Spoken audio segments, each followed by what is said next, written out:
Muito bem, estamos de volta, donos da bola, aqui direto dos estúdios da Band. Atenção, só explicando mais uma vez para você que ligou a televisão agora e não está entendendo nada. Pô, mudou o cenário dos donos da bola, só provisório. Nesse período eleitoral, daqui a pouco a gente volta para o estúdio 1A. Lembrando que amanhã tem debate a partir de 10 da noite aqui na tela da Band. Primeiro debate com os candidatos à Prefeitura de Belo Horizonte. A gente fala de tudo isso amanhã durante a programação, porque o tempo é exíguo. O Cruzeiro venceu. Melhores momentos na tela. Taca ali pau aí. Melhores momentos de Cruzeiro 2, Santa Cruz 0 ontem, com mais de 50 mil torcedores no Mineirão. Eu começo com você. Alô, Carlos Eduardo Doné Júnior. 2-0 Cruzeiro. Boa tarde, Everton. Um abraço a todos. Foi uma vitória com a cara do Mano Menezes, né? Ele tem dito em várias entrevistas que o Cruzeiro, sob o comando dele, vai criar menos chances de gol, mas ao mesmo tempo vai ser mais seguro, mais correto na defesa. Primeiro tempo do Cruzeiro não foi lá essas coisas. Santa Cruz teve duas chances claras, pelo menos, a bola na trave que a gente acabou de ver e um lance com o grafite ainda antes, uma defesa muito boa do Rafael. No segundo tempo, o Cruzeiro começou bem, já teve uma oportunidade clara praticamente no primeiro lance, depois fez os 2 gols, matou o jogo e no restante da partida até foi incomodado, mas algumas vezes para o Santa Cruz acabou valorizando a atuação do Rafael, que no segundo tempo acabou fazendo mais algumas boas defesas. É interessante, Everton, que se a gente pega ali na reta final do jogo, apareceu a estatística na tela, para quem estava acompanhando a transmissão do pay-per-view, é que o Cruzeiro tinha finalizado 10 vezes e o Santa Cruz 12. É um exemplo muito claro do que o Mano Menezes tem dito nas entrevistas. É muito raro um treinador assumir algo que é tido como negativo para o seu próprio time. Criar menos chances de gol é tido como uma coisa ruim. Sim. E ele mesmo está assumindo e colocando como algo factível e algo programado, digamos assim. Algo que vai acontecer. E nesse exemplo, né, um jogo em casa contra o Santa Cruz, o Cruzeiro finalizando menos, a gente vê escancarado o que o Mano Menezes tem planejado para o time. Agora, eu não acho que dá para dizer que o Cruzeiro jogou mal, que o Cruzeiro... Não achei que jogou mal. Apesar de ter criado menos. É um estilo, algo programado e até um contraste muito claro com relação ao jogo contra o Santa Cruz no primeiro turno, quando o Cruzeiro perdeu por 4-1 e criou muito mais do que o adversário, criou muito mais do que o próprio Cruzeiro nesse jogo que venceu. Então, é aquele ritmo que o Mano Menezes tem dito que vai adotar. Talvez criando um pouco menos, mas sem desarrumar a defesa. Eficácia, quando perder a bola lá na frente, não vai estar tão desarrumado, não vai estar desguarnecido, tão exposto, né, como aconteceu muitas vezes. Eu acho que ficaria, eu acho muito resumido falar que é um futebol de resultado, mas a grosso modo, sim. Ele vence, não dá show, e é o que ele precisa fazer nesse momento. Dimar Oliveira, quando a gente diz alguma coisa que pode ou que possa agradar o torcedor, alguém vai dizer, você está falando que está jogando para a galera. Mas isso que eu vou perguntar agora, eu vou repetir a pergunta para o Eduardo também.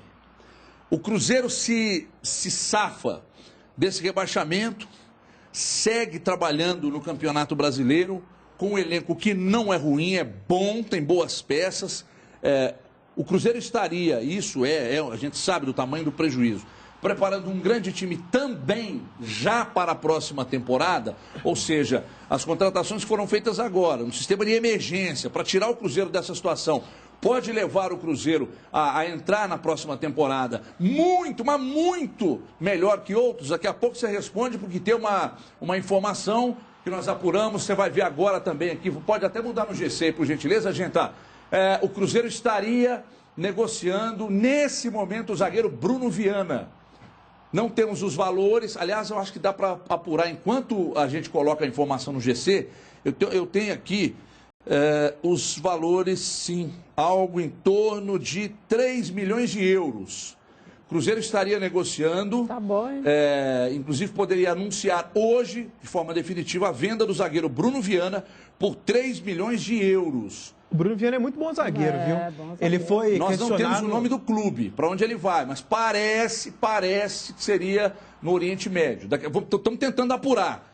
É que apuramos a informação em parceria com o Léo Gomide, né? E só não temos ainda o clube, para onde ele segue. Mas, a princípio, seria para o leste europeu. A princípio. Oriente Médio ou leste europeu? Não, leste europeu. Não é Oriente Médio, não. A princípio, leste europeu, tá? Pode ser, está tentando buscar outras informações aqui. Dimar, emendando então, Cruzeiro se livrando do rebaixamento, caminhando bem já para a próxima temporada e o olho já tem que ser lá, Dimar, ou ainda não? É uma nova forma de jogar, como o Cadu disse, e até pelo momento que o Cruzeiro atravessava. O que ele tinha que fazer era sair do rebaixamento, deixar a situação longe, se não é bonito o futebol, se é um futebol fundamentado em tempos defensivos, se não cria tanto. É um Cruzeiro que pelo menos está conseguindo se recuperar em termos de tabela. Era isso que o Mano precisava fazer nesse momento com os jogadores que ele tem. Eu acredito que se na próxima temporada a história continuar a mesma, o Mano for mantido, o histórico for outro, obviamente vai haver uma qualificação desse grupo que já mostrou em várias situações, e a gente relatou aqui especificamente o caso do Robinho, o caso do Rafael Sobis, o caso do Ábila, que são jogadores que chegaram para compor uma situação e qualificar essa... Golaço! Foi mesmo. Então, eu acredito que para uma próxima temporada ele começa a observar as peças, mas ainda é preciso muita coisa. Claro que para o torcedor é muito complicado ver o primeiro tempo moroso e chato, que foi o que o Cruzeiro fez ontem no Mineirão. Situação, 11 horas da manhã e tudo que estava acontecendo, mas neste momento não é isso que importa. Neste momento importa você voltar com aquela vontade que o Cruzeiro voltou em termos de segundo tempo, de em 10 minutos resolver uma situação. Importa para o Cruzeiro nesse momento ver o Rafael bem, claro, trabalhando em função de um Santa Cruz que chegou numa segunda etapa, mas passando por uma situação difícil, que é a situação de substituição ao Fábio. Claro que a gente ainda quer ver o Rafael em outras situações, com algumas equipes que levem ainda mais dificuldade para que ele possa estar mostrando o seu futebol, mas acho que ninguém nunca teve dúvida tecnicamente como o Rafael era importante. Então acho que é um momento em que o Cruzeiro atravessa, mas não dá para otimizar e dizer que isso é o que vai acontecer na próxima temporada. Ô Eduardo, eu vou chamar o Mano, e eu deixei por último, eu queria tratar um outro assunto polêmico com você. Tem o Mano Menezes falando aí, ô Capiroto. Joga o Mano Menezes aí, por gentileza. Não é hora de pensar nisso, porque você perde o foco. Nossa pontuação não é uma pontuação para ficar pensando em cima, na parte de cima da tabela hoje. Então nós temos que pensar o momento que nós estamos atravessando. Começa a olhar muito para os lados, esquece o principal. E se a gente esquecer o principal, voltar a ser uma equipe que comete muitos erros, você dá muitas oportunidades e deixa o resultado escapar. O futebol brasileiro ele é muito parelho. Bom, tá aí. Dividir as atenções com Copa do Brasil, e eu já vou emendar, Eduardo. Divisão de atenção com Copa do Brasil. É uma pergunta, não é uma insinuação. Quem está assistindo precisa saber que é uma pergunta que eu vou fazer a você aqui. O Cruzeiro já pode pensar em algo maior que simplesmente deixar a zona de rebaixamento, pelo futebol que vem jogando, pelas vitórias, mas principalmente pela sequência que, na teoria, é favorável? Boa tarde. Boa tarde. Você sempre sóbrio. Depois da sequência, talvez ele possa pensar. Hoje não. Hoje o Cruzeiro pensa em sair da briga para não cair.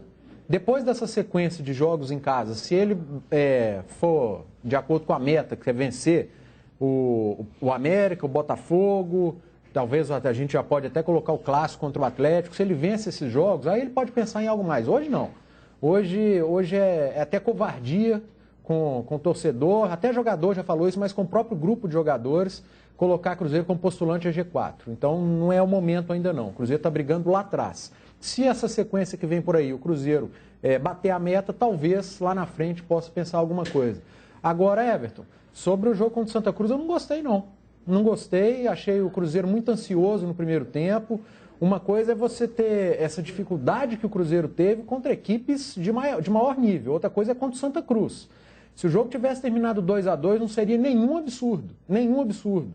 Então, serve de alerta. Não que o Cruzeiro tenha jogado mal, não. Mas ele não foi um time brilhante também. Eu acho que, principalmente no primeiro tempo, eu vi um Cruzeiro muito ansioso, querendo fazer com que a bola chegasse rápido. Muito passe longo, muita bola longa, os laterais apoiando pouco.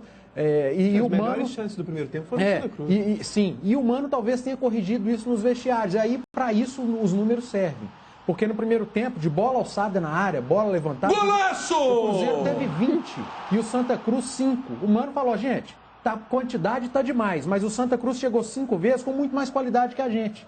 Então, às vezes, a hora que o Ábila estiver lá na frente, segura um pouco, porque ele está ficando muito impedido. Vamos dar menos bola longa. Edmar, Lucas, vão participar mais, só que lá na frente, não do meio de campo. você já cruza na área. Então o Cruzeiro chegou menos, só que com mais qualidade. E aí acabou vencendo o jogo com 7 minutos que resolveram tudo. Mas fica o alerta. O Cruzeiro não pode ser um time tão ansioso, porque pode tropeçar na... Palma, Rafael! Tá difícil, hein?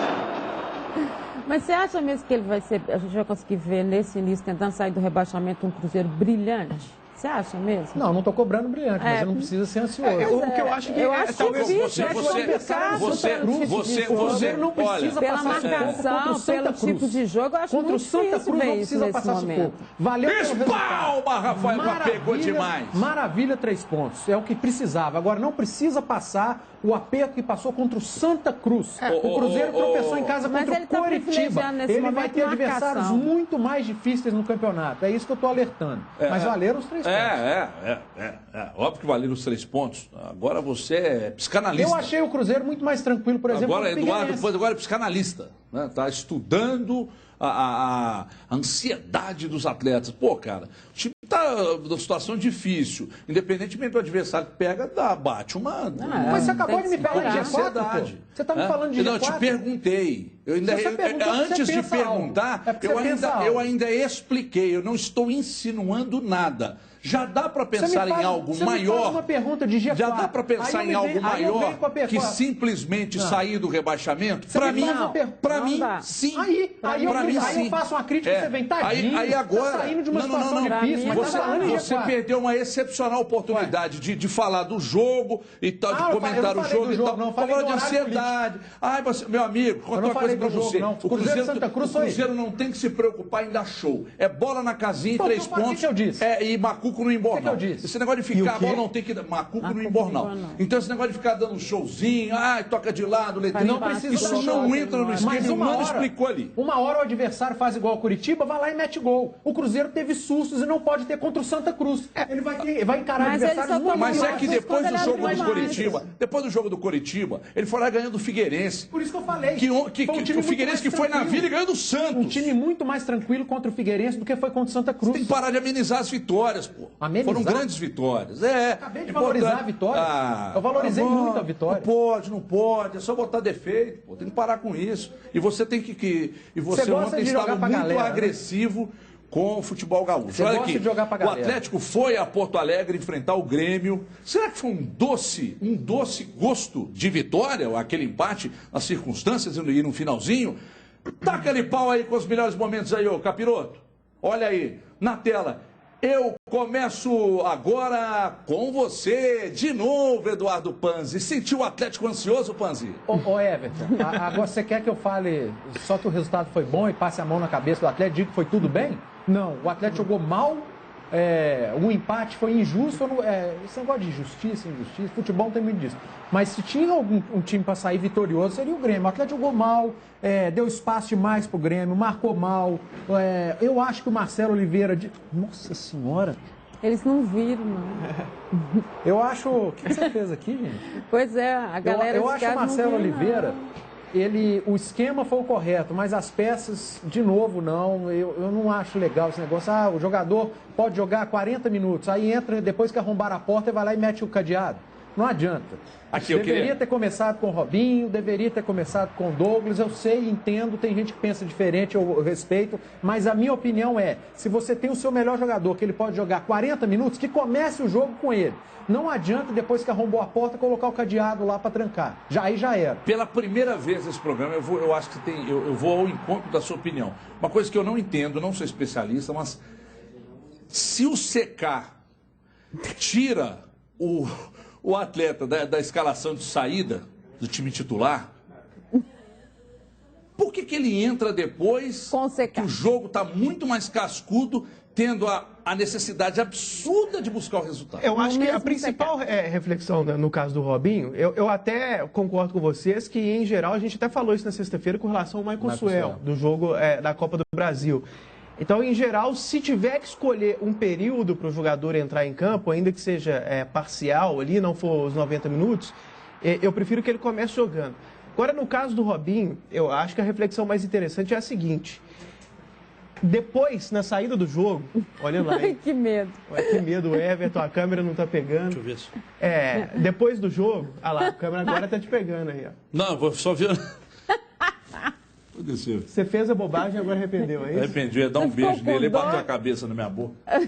Ô Everton, Nubank. eu acho que a principal reflexão para fazer no caso do Robinho é a seguinte: eu vejo muita gente criticando aí, talvez de forma imediatista, um tanto simplória, simplesmente o fato de o cara não jogar os 90 minutos. Futebol a gente sabe que envolve muita coisa, o Atlético tem um aparato muito grande ali, científico, para embasar certas decisões, e é claro que um jogador tão importante assim, você tem que planejar e vislumbrar a médio e longo prazo, não se apegar a apenas um jogo, beleza. Agora, o que eu vou dizer aqui, eu não acho que dá para ter uma noção exata do que deveria ser feito, porque isso envolve umas informações que só o pessoal lá dentro tem. Agora, é uma reflexão, não estou julgando porque não dá para ter certeza, repito. Se já havia a programação que ele teria de ser poupado em algum momento, se não foi algo especificamente em função do jogo depois da Ponte Preta, o cara sentiu depois daquele jogo, aquele jogo aconteceu determinada coisa que fez com que o Robinho merecesse ser poupado. Se foi algo planejado, por que não escolheram outro jogo para ele ser poupado? Por que você vai escolher um jogo fora de casa contra um adversário direto, um dos adversários mais fortes? Sabe que eu fiquei Porque esperando essa pergunta na do saída vestiário? ali depois do campo, o Cláudio Rezende conversou com o Robinho e ele usou esse termo, programado. Se foi algo planejado mesmo antes do jogo contra a Ponte Preta, por que não poupou contra a própria Ponte? Que é em casa contra o adversário mais fraco. falou disso. Talvez até antes contra a Chapecoense em casa. O Marcelo falou que no porque caso o do termo Robinho- planejamento, veja bem, eu não estou julgando porque eu estou dando margem Mas é até isso que você para tá algo falando. O imprevisto Marcelo- ter acontecido Sim. contra a Ponte Preta. Não, mas é o que o Marcelo falou, que depois do jogo, nessa entrevista coletiva, que ele não foi poupado antes ou contra a Ponte Preta, porque o CK dele não tinha dado problema. Deu depois do jogo com a Ponte Preta, eles acharam... E ele usou o Marcos Rocha de exemplo, usou o Marcos Rocha de exemplo, usou o Michael Suel também, que tinha dado antes do Não, jogo aí contra a tudo Ponte bem. Que Preta. deu se ele antes, deu- ele explicou se ele deu isso. essa Pois é, explicação... a pergunta Porque começar jogando ou colocar depois que a mas, coisa... gente, se já tá... Você e força todo- muito mais o atleta. É o atleta que mais tinha jogado. Eu concordo com o Cadu. Por mais que não tenha aparecido o CK nesse momento, e a gente não tem essa capacidade de definir isso, mas se tinha um jogo que você pensasse duas vezes, você poupasse contra a Ponte. Se você já sabia Não, mesmo- que ele estava quase... Dilmara, mas e se ele poupa diante da Ponte, estaríamos aqui criticando, outra coisa? está levando a sério tinha e jogado. tal. Pois Ué, gente, ele vai poupar Pois é, contra o vocês Grêmio vão na decidir o briga que vocês direta. querem. Ô, Everton, e outra Não, coisa também, não. sem o julgamento, porque se ele Sem deu essa julgamento, explicação mas na tô coletiva, falando. sinceramente, já ameniza em boa parte, talvez até explique, né, totalmente, e eu entenda, Ajuda a entender. o que ele quis dizer. Agora, será, e aí é pra gente pensar mesmo, repito, não é pra julgar, será que o fato de ficar 10 dias livres não é uma coisa para colocar no pacote aí?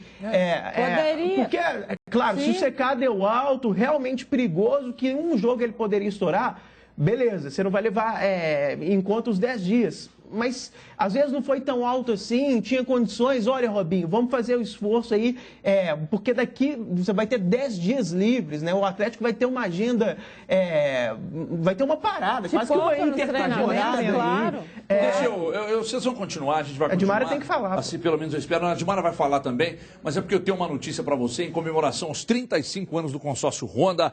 A promoção, atenção, hein? A promoção Chave de Ouro vai premiar com mais de R$1 milhão em prêmios os clientes que comprarem cota de consórcios. É isso mesmo, R$1 milhão em prêmios. São 350, mas você não pode ir tão rápido, não. Você tem que saber a explicação primeiro, né? Eu vou explicar. São 350 prêmios de R$3.500 e 4 prêmios de R$35 mil. E você que já é cliente do consórcio Honda, basta pagar suas parcelas em dia para aumentar, então, suas chances de ser premiado. O consórcio Honda é o melhor caminho para realizar o seu sonho com parcelas que cabem no seu bolso. É muito fácil e barato comprar sua moto Honda e o melhor de tudo, você não paga juros. Olha só, CG Titan EX a partir de R$ 178,24 mensais e a NXR 160 Bros a partir de R$ 181,71 mensais. Não perca tempo, vá agora mesmo a uma concessionária Honda, faça o consórcio, participe da promoção Chave de Ouro. Você poderá ganhar prêmios de até R$35 mil.